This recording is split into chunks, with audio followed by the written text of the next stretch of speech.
성경은 빌립보서 1장 27절에서 28절까지 말씀입니다. 빌립보서 1장 27절부터 28절 다 같이 우리 한 목소리로 읽겠습니다. 오직 너희는 그리스도의 복음에 합당하게 생활하라. 이는 내가 너희에게 가보나 떠나 있으나 너희가 한 마음으로 서서 한 뜻으로 복음의 신앙을 위하여 협력하는 것과 무슨 일에든지 대적하는 자들 때문에 두려워하지 아니하는 이 일을 듣고자 함이라. 이것이 그들에게는 멸망의 증거요 너희에게는 구원의 증거니 이는 하나님께로부터 난 것이라. 아멘. 우리가 이 기독교 신앙을 갖는다라고 하는 것은 굉장히 중요한 부분입니다. 우리가 믿는 기독교가 과연 어떤 종교인가, 또 그 안에 핵심이 무엇인가, 이것을 우리가 깊이 묵상해 보아야 되는데요. 믿음도 중요하고요, 은혜도 중요합니다. 내가 믿고 싶다고 해서 믿어지는 게 아니잖아요. 믿음은 하나님이 주시는 선물입니다. 그래서 보배로운 믿음이다, 이렇게 이야기를 하죠. 이 보배로운 믿음만 갖고 우리가 살아갈 수 있습니까? 아니죠. 성경은 우리에게 끊임없이 이야기합니다. 삶 속에서 그 믿음이 드러나야 된다. 그리스도인으로 살아야 된다, 이렇게 이야기합니다. 그런데 어떻게 우리가 믿음을 가지고 살아가야 될까? 막연하게 믿음만 갖고 뭐든지 믿습니다 하고 살아갈 수는 없잖아요. 그러다 보니까 오늘 바울은 이야기합니다. 복음에 합당하게 생활하라. 복음에 대한 이야기를 지금 하고 있거든요. 지금 바울의 상황을 빌립보 성도들에게 이야기했습니다. 자기가 지금 감옥에 갇혀 있고 그 상황이 복음의 진전을 갖고 와서 주변에 있는 사람들이 복음을 듣게 되었다. 더 나아가서는 내가 옥에서 풀려나서 여러분들을 만나는 것이 유익하고 좋지만 내가 지금 이 상황을 그냥 받아들이면서 죽는 것도 또 좋은 일이다. 하지만 이 모든 것들이 다 내게 유익한 그러한 삶이다라고 이야기하면서 성도들에게 복음으로 살아가고 믿음으로 살아가는 그러한 삶의 모습들에 대한 도전을 계속해서 이야기를 하고 있는데요. 사실 이 복음이 무엇인가를 우리가 알지 못하면 이 본문을 이해할 수가 없습니다. 복음은 기독교 신앙의 기초입니다.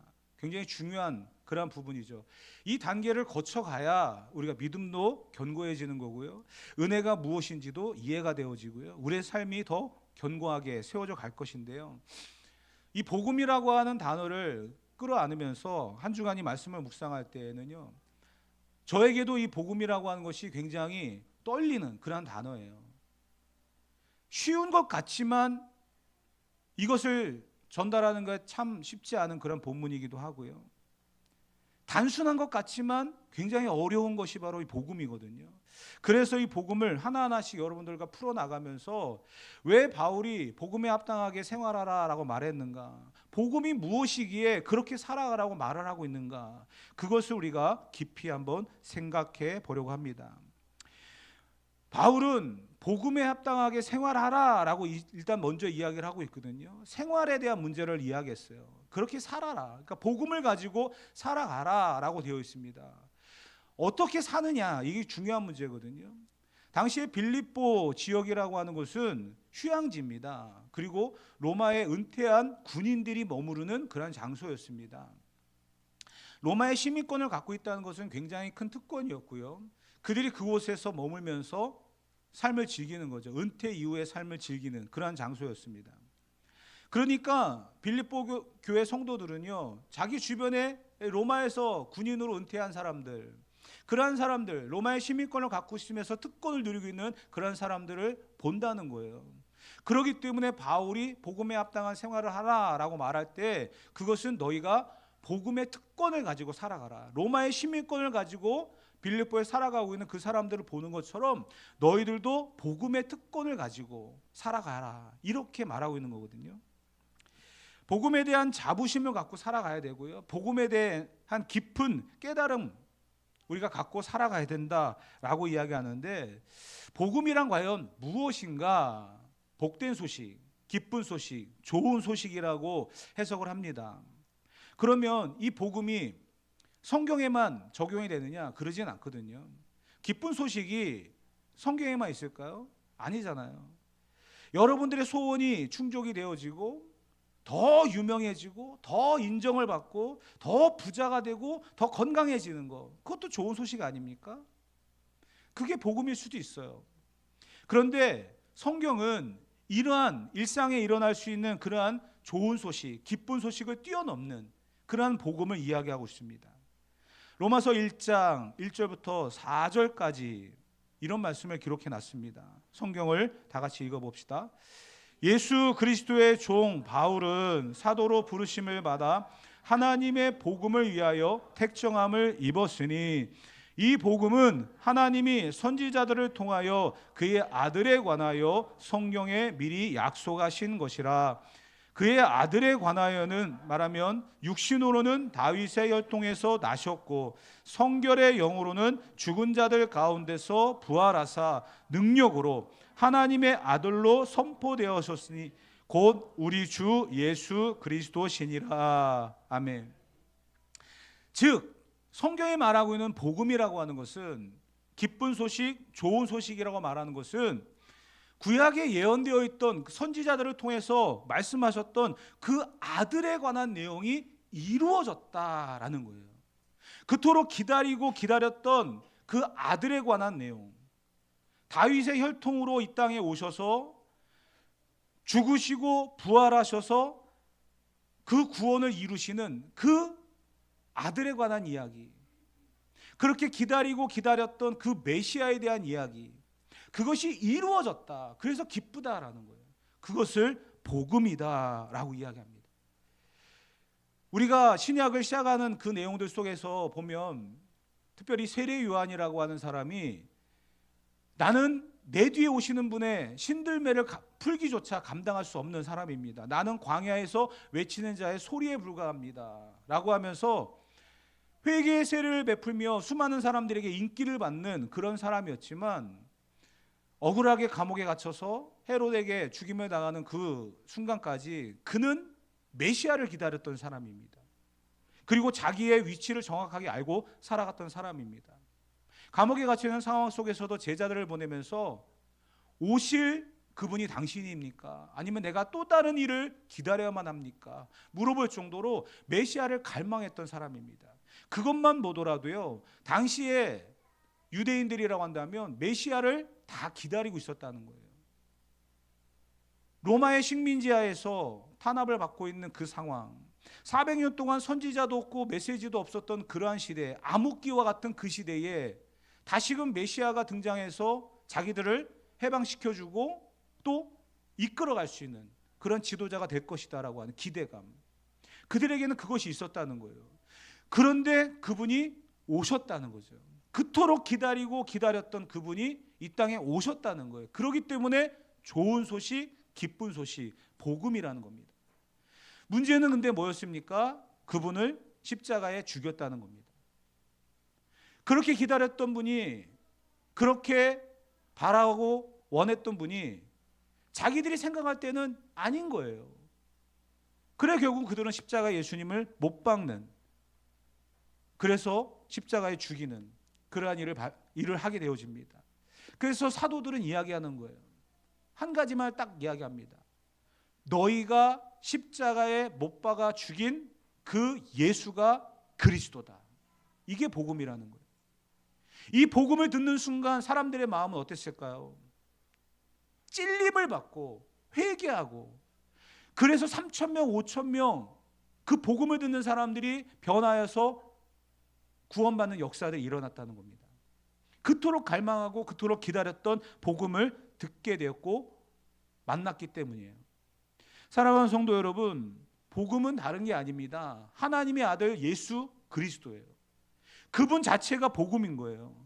그래서 복음에 합당한 삶을 살아가라라고 말하는 것은 그리스도의 복음에 합당한 삶, 내가 구원받은 그 사실을 인지하고 그 구원의 은혜가 있음을 잊지 않고 살아가는 것. 나를 드러내는 것이 아니라 예수님을 강조하고 예수님을 드러내는 삶, 그것이 바로 복음에 합당한 삶이다. 우리는 그것을 잊지 말아야 할 것입니다. 왜 예수 그리스도가 복음일까요? 고린도전서 15장 1절부터 4절에 보게 되어지면 이 말씀을 또 반복하고 있습니다. 다 같이 한번 읽어보도록 합시다. 형제들아, 내가 너희에게 전한 복음을 너희에게 알게 하노니 이는 너희가 받은 것이요 또 그 가운데 선 것이라. 너희가 만일 내가 전한 그 말을 굳게 지키고 헛되이 믿지 아니하였으면 그로 말미암아 구원을 받으리라. 내가 받은 것을 먼저 너희에게 전하였노니 이는 성경대로 그리스도께서 우리 죄를 위하여 죽으시고 장사 지낸 바 되셨다가 성경대로 사흘 만에 다시 살아나사. 아멘. 왜 예수 그리스도가 복음인가? 그가 우리 죄를 위하여 십자가에 죽으셨기 때문입니다. 사람들은 자기들이 기다렸던 메시아가 아니다라고 생각해서 예수님을 십자가에 못 박았거든요. 그렇지만 그것은 다 성경대로 되어진 일이라는 거예요. 그가 죽으심으로 말미암아 부활하실 수 있었고요. 그러면서 온 인류의 죄사함과 구원으로 이끄는 하나님의 계획이 이루어졌다는 거예요. 그렇기 때문에 예수님이 복음이라는 겁니다. 우리가 믿는 예수님은 단지 기도할 때 주여 주여 하면서 외치는 구호가 아닙니다. 그 이름 자체에 구원의 능력이 있고요. 그 이름 자체에 복음이 있다는 거예요.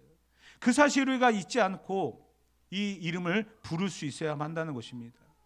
건강한 사람에게는 의사가 필요 없죠. 지금 의사들이 여러 가지 어려움을 우리에게 보여주고 있는데, 여러분, 우리가 의사들을 찾아가는 이유가 뭡니까? 아픈 데가 있으니까 치료받기 위해서 가는 거 아니에요?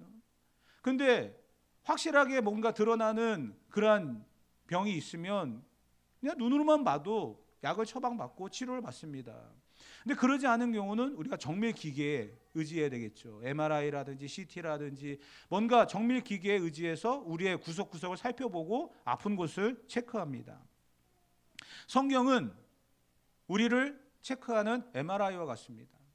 우리가 어떠한 사람인지를 보여준다는 거예요. 성경을 읽을 때마다 은혜 받고 감사하고 하는 게 아니에요. 여러분, 성경 안에는요, 내가 죄인인 것을 계속해서 보여주는 거울과도 같은 역할을 하고 있습니다. 내가 죄인이기 때문에 더 이상 살 수 없고 구원받을 수 없는 그러한 존재라는 것을 깨닫게 되어지고요. 더 나아가서는요, 그러한 죄인에게 필요한 것이 무엇인지를 알게끔 하는 게 성경의 역할입니다.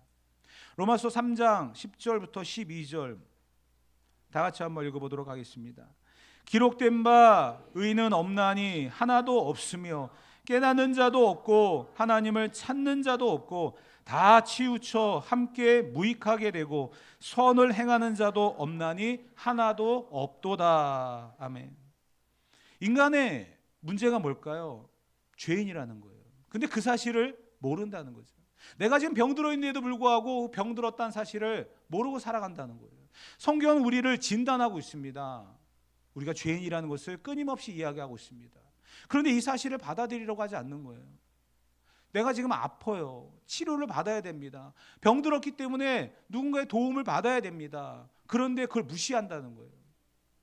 성경은 끊임없이 우리에게 죄인임을 이야기하고 있습니다. 그것도 심각한 문제를 갖고 있는 죄인이에요. 내 수고와 노력으로는 아무것도 할 수 없는, 그 어떠한 능력과 힘을 발휘해도 해결할 수 없는 그러한 죄인임을 성경은 우리에게 이야기하고 있습니다. 여러분, 죄인에게 주어지는 게 뭘까요? 형벌이에요.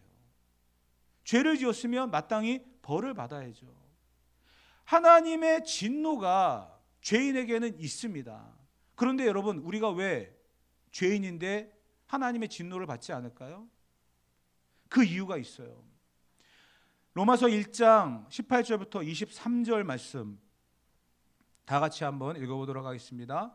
하나님의 진노가 불의로 진리를 막는 사람의 모든 경건하지 않음과 불의에 대하여 하늘로부터 나타나나니 이는 하나님을 알만한 것이 그들 속에 보임이라. 하나님께서 이를 그들에게 보이셨느니라. 창세로부터 그의 보이지 아니하는 것들 곧 그의 영원하신 능력과 신성이 그가 만드신 만물에 분명히 보여 알려졌나니 그러므로 그들이 핑계하지 못할지니라. 하나님을 알되 하나님을 영화롭게도 아니하며 감사하지도 아니하고 오히려 그 생각이 허망하여지며 미련한 마음이 어두워졌나니 스스로 지혜 있다 하나 어리석게 되어 썩어지지 아니하는 하나님의 영광을 썩어질 사람과 새와 짐승과 기어다니는 동물 모양의 우상으로 바꾸었느니라. 지금 사람의 죄가 무엇이냐? 하나님을 알지 못한다라는 거예요. 하나님은 모든 만물 가운데에 그분을 드러내고 계십니다. 그런데 그 모든 부분들을 보면서도 하나님을 보지 못한다는 거예요. 우리가 여행이나 이런 데를 다녀보면요, 눈으로 보면 정말 엄청나다, 위대하다 하는 자연의 세계를 봅니다. 이건 사람이 만들 수 없는 거야. 시간이 만들었고 뭐 환경이 만들었다라고 말하면서 이거는 사람이 할 수 없는 그런 작품이야. 그런데 여러분, 그 뒤에 붙어야 될 단어가 빠질 때가 많아요. 누가 만들었겠어요? 누가 그렇게 해놨겠어요? 사람이 하지 않았으면 분명히 누군가는 했겠죠. 근데 그 사실을 보지 못한다는 거예요. 자연의 현상 앞에 사람들은요, 무능력합니다. 바람이 심하게 불면은요, 견고하게 세워놨던 집도 다 날아가 버리잖아요. 지금 세계적으로 위기를 느끼고 있는 게 지금 화산 폭발, 지진 이런 거 아닙니까? 전쟁도 전쟁이지만 그런 자연재해 앞에 지금 우리는 맥을 못 추고 있어요. 심지어는요, 지금 온난화 이야기를 하잖아요. 온도가 올라가서 지금 뭐 세계 여러 나라들이 위협을 받고 있다. 뭐 북극과 남극에 있는 얼음이 다 녹아가지고 이제 물에 잠기는 그런 나라들이 지금 생기고 있거든요. 그걸 어떻게 여러분 표현하시겠어요? 그 상황들을 어떻게 보시겠어요? 하나님은 그러한 자연 만물 속에 하나님을 보여주고 계시거든요. 사람들이 그것을 보지 못하는 거예요. 그러면서 뭐라고 얘기합니까? 그 신비로운 현상들, 그 위대한 자연을 신으로만 본다는 거죠. 하나님으로 보는 게 아니라 신으로 본다는 거예요. 여러분 그거 아세요? 번개 맞아가지고 나온 그 은행나무가 굉장히 용하대요. 번개 맞은 은행나무가 뭐가 용하겠어요? 불에 탄 건데. 그리고선 그 은행나무 앞에 절하고. 여러분, 사람들의 미련함이 바로 여기에 있다는 거예요. 본문이 로마서 1장 23절에 얘기하잖아요. 우상으로 바꾸었다는 거예요. 그 신비로운 힘 앞에, 그 위대한 자연 앞에 하나님을 보지 아니하고 우상으로 바뀐 그러한 장면들을 성경은 이야기하고 있습니다. 그게 사람들의 죄라는 거예요. 사랑하는 성도 여러분, 하나님은요 지금도 진노하고 계십니다. 우리가 죄인이기 때문에 그 죄에 대한 형벌로 진노하고 계십니다. 그런데요, 왜 우리가 이 세상을 바라보면서 환경을 바라보면서 하나님을 보아야 되고 알아야 되는데 그것을 알지 못하고 살아가는 사람들도 있고, 심지어는 죄인인데 죄인인 것을 알지 못하고 살아가는 사람들이 있는데 왜 하나님은 진노하신다고 하면서 그들에게 형벌을 가하지 않을까? 죄를 지었으면 당연히 벌을 받아야죠. 그런데 왜 하나님께서는 그때마다 형벌을 가하지 않을까? 그러면 모든 게 다 해결될 텐데. 그러잖아요. 여러분들, 우리가 자녀들 키울 때, 어렸을 때, 지금은 뭐 말을 안 듣지만 어렸을 때 뭐 잘못하면은 당장의 부모들이 야단치잖아요. 회초리를 들고 나오기도 하고 매를 대잖아요. 왜 그렇죠? 잘못했으니까. 근데 지금은 말을 안 들어요. 그렇죠? 더 무섭죠. 말 한마디 했다가는 막 집으로 나가버리니까. 근데 여러분, 분명히 잘못한 거에 대해서는 형벌을 가하는 게 맞습니다. 근데 하나님께서도요, 자연 만물 속에 하나님을 보여주셨거든요. 그 위대하신 하나님의 손길을 심어두셨거든요. 그것을 바라보면서 하나님을 알아가라고 이야기하고 있는데 사람들은 그것을 위대하다라고 이야기하며 우상으로 바꿔버렸다는 거예요. 하나님께서는요 그들에 대하여 계속 또 진노하고 계십니다. 그런데 그 진노가요 우리가 생각하는 진노하고는 다르다는 거예요. 그게 하나님입니다. 우리가 생각할 때는요 그때그때마다 매를 대고 형벌을 가해서 깨닫게 하시고 돌아서게 해야 되는 게 맞는데 하나님은 그것을 그렇게 하지 않는다는 거예요. 로마서 1장 24절 이제 새 구절을 읽을 텐데 여러분이 공통점을 아마 찾으셨으면 좋겠어요. 로마서 1장 24절 읽어봅시다. 그러므로 하나님께서 그들을 마음의 정욕대로 더러움에 내버려 두사 그들의 몸을 서로 욕되게 하게 하셨으니 26절입니다. 읽어봅시다. 이 때문에 하나님께서 그들을 부끄러운 욕심에 내버려 두셨으니 곧 그들의 여자들도 순리대로 쓸 것을 바꾸어 영리로 쓰며 28절 읽어봅시다. 또한 그들이 마음에 하나님 두기를 싫어하며 하나님께서 그들을 그 상실한 마음대로 내버려 두사 합당하지 못한 일을 하게 하셨으니 로마서 1장 24절, 26절, 28절에 공통적으로 들어가는 게 있어요. 내버려 뒀다는 거예요. 관심 받기라는 거예요. 하나님이 내버려 두신다는 거예요. 그게 하나님의 징벌과 진노라는 겁니다. 여러분 이게 얼마나 무서운 건지 아십니까? 그냥 자기의 마음대로 살게끔 내버려 두셨다는 거예요. 부끄러운 욕심대로 살아가라고 내버려 두셨다는 거예요. 하나님 없이 자기 마음대로 살아가도록 내버려 두셨다는 거예요. 그게 하나님의 진노고 징벌이라는 겁니다. 하나님이 간섭하지 않고 자기 마음대로 살아가게끔 내버려 두는 거, 그게 최고의 벌이라는 거죠. 근데 이 벌이요 이대로 끝나는 게 아닙니다. 어디로 연결되어지냐면요 지옥의 형벌까지 이어진다는 거예요. 내버려 두니까 결국 거기까지 가버리는 거예요. 그러니 얼마나 이게 무서운 형벌입니까? 보세요 여러분, 잘못한 게 있으면 그때그때마다 딱딱 지적을 하고 돌아서게 만들어야 되지 않아요? 근데 잘못하고 있는데 내버려 두는 거예요. 결국은 그대로 가는 거예요. 결국 그리고선 지옥까지 가버린다는 거예요.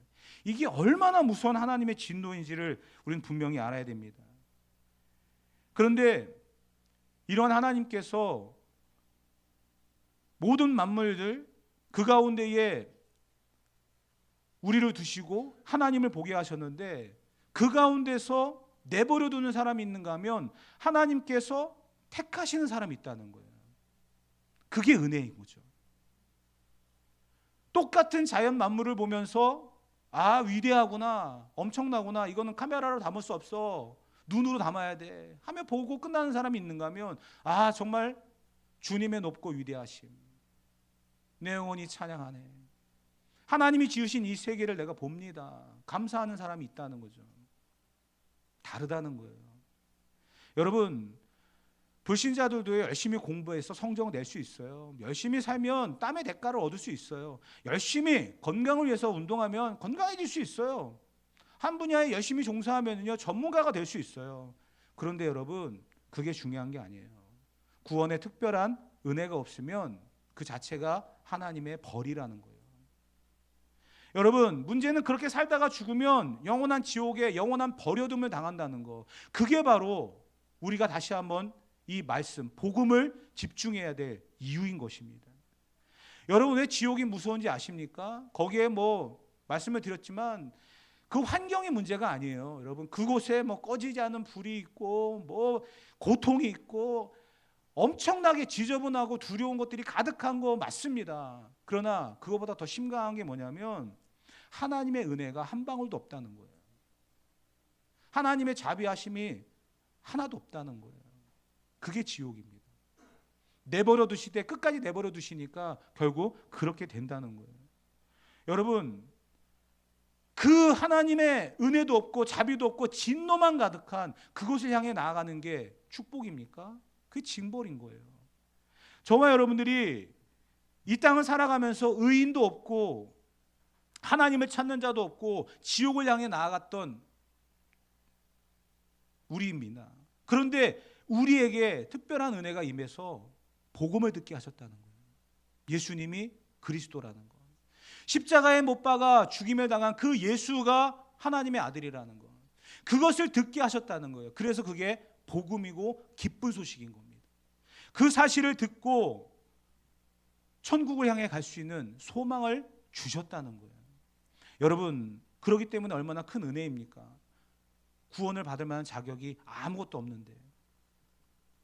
여러분, 그렇기 때문에 인생의 가장 큰 문제는요, 지금 당장 아픈 게 문제가 아니에요. 지금 가난한 게 문제가 아니에요. 지금 내가 배고픈 게 문제가 아니에요. 내가 지금 맞닥뜨린 그 문제가 나를 힘들게 하고 있다? 그것도 문제가 되지 않아요. 인생의 가장 큰 문제는요, 하나님을 만나느냐 그렇지 않느냐에 있습니다. 그래서 여러분, 우리는 복음을 들어야 되는 겁니다. 예수님이 하나님의 아들인 것과 그분이 나를 대신하여 십자가에 달려 죽으셔야만 했던 그 사실을 믿음으로, 그 믿음마저도 하나님께 달라고 기도하면서 이 복음이 내 안에 역사하도록 우리는 기도하면서 구원의 여정을 걸어가야 될 줄 믿습니다. 여러분, 복음이 이 땅에 들어와서 많은 변화가 일어났죠. 로마라고 하는 나라가 당시에 세계 최강국이었습니다. 근데 이 세계 최강국이었던 로마, 어디를 가든지 전쟁은 이겼고요. 그들이 전쟁을 이기면 그 땅은 로마의 땅이 됩니다. 모든 길은 로마로 통한다 할 정도로 세계 최강대국이었습니다. 근데 그 로마가 무너진 게 뭐였을까요? 기독교예요. 복음이에요. 복음으로 그 땅이 무너집니다. 여러분, 우리나라 아시잖아요. 1900년도 초반에만 하더라도요, 이 땅이 선교사들이 들어왔을 때 소망이 없다 그랬어요. 선교사들이 이 땅에 들어와서 왜 하나님 이 땅에 나를 보내셨습니까? 라고 하면서 매일같이 울며 기도했어요. 그곳이 바로 대한민국이에요. 근데 여러분, 100년이 지난 지금의 대한민국은요, 세계 10위 안에 들어가는 인류가 되고 있습니다. 여러분, 그 밑바탕이 뭘까요? 이 땅에 들어와서 선교사들이 가장 먼저 한 게 교육, 의료 이런 것들을 막 세워가면서 복음을 전했고 교회를 세웠어요. 그러면서 이 땅에 성장과 변화가 일어났습니다. 복음이 그 땅에 들어가게 되어지면은요, 이러한 역사들이 일어난다는 거예요. 그런데 여러분, 이 소망이 없는 이 땅에 선교사들이 뿌려진 이 복음이 이 땅을 변화시키며 성장시켜 왔는데, 죄인으로 살아가는 우리들에게 복음이 들어왔는데 우리가 변화되지 않고 성장되지 않으면 뭐라고 말할 수 있겠습니까? 사랑하는 성도 여러분, 예수님이 십자가를 지시고 부활하셨다는 게 복음입니다. 내가 영원토록 받아야 될 하나님의 진노를 예수님이 십자가에서 대신 감당하셨다는 거, 그거보다 더 큰 은혜와 축복이 어디 있겠습니까? 그래서 복음인 거예요. 하나님 앞에 의롭다 하심을 입을 수 있는 사람은 한 사람도 없습니다. 모든 사람이 다 죄인이기 때문에. 율법 아래 죄와 사망으로 걸어갈 수밖에 없는 우리를 십자가로 살리시고 부활의 소망을 주셨습니다. 그게 바로 복음이라는 거예요. 인간은 자기가 어떤 상태인지를 잘 모릅니다. 내가 지금 어떠한 상태로 죽어가고 있는지도 모릅니다. 그렇기 때문에 성경을 통해서 우리를 진단하고 그 가운데 있는 복음이 우리를 다시 한번 살리는 능력이 되어야 될 줄 믿습니다. 그런데요, 이것마저도 하나님의 도우심이 필요하더라고요. 처음에 말씀드렸던 것처럼 믿음도 내가 믿어야지 한다고 결심만 한다고 되는 게 아니에요. 오직 하나님의 은혜로 믿어줘야 됩니다. 오늘 이 자리에 앉아있는 저와 여러분들 모두가 다 하나님이 주시는 은혜로 성령의 빛으로 마음에 깨달아서 이 복음이 예수 그리스도가 진정한 복음이다라는 사실을 마음에 새기고 믿음으로써 구원에 이르는 그런 역사들이 일어나기를 주님의 이름으로 축복합니다. 한 구절의 성경을 읽고 마무리할 텐데요, 고린도전서 1장 18절 말씀입니다. 다 같이 한번 읽어봅시다. 십자가의 도가 멸망하는 자들에게는 미련한 것이요 구원을 받는 우리에게는 하나님의 능력이라. 아멘. 여러분, 복음은 부끄러운 것이 아닙니다. 우리를 살리고 우리를 구원하는 유일한 하나님의 능력입니다. 그래서 복음을 위해서 우리는 살아가는 거고요, 이 복음이 내 안에서 역사가 이루어지도록, 이 복음이 내 안에서 능력이 나타나도록, 복음이 내 안에 있으면 우리는 기뻐할 수 있고요, 감사할 수 있고요, 그 복음의 능력으로 우리는 살아가야 될 줄 믿습니다. 그것이 바로 복음에 합당하게 살아가는 그리스도인의 모습임을 잊지 말고, 그 진정한 복음, 나를 영원한 형벌의 진노 아래 두지 아니하시고 구원으로 이끌어 가시는 그 하나님의 은혜가 있음을, 그 기쁜 소식이, 복된 소식이 오늘 내 귀에 들려졌음을 잊지 않고 살아가는 저와 여러분 되어지기를 주님의 이름으로 축복합니다.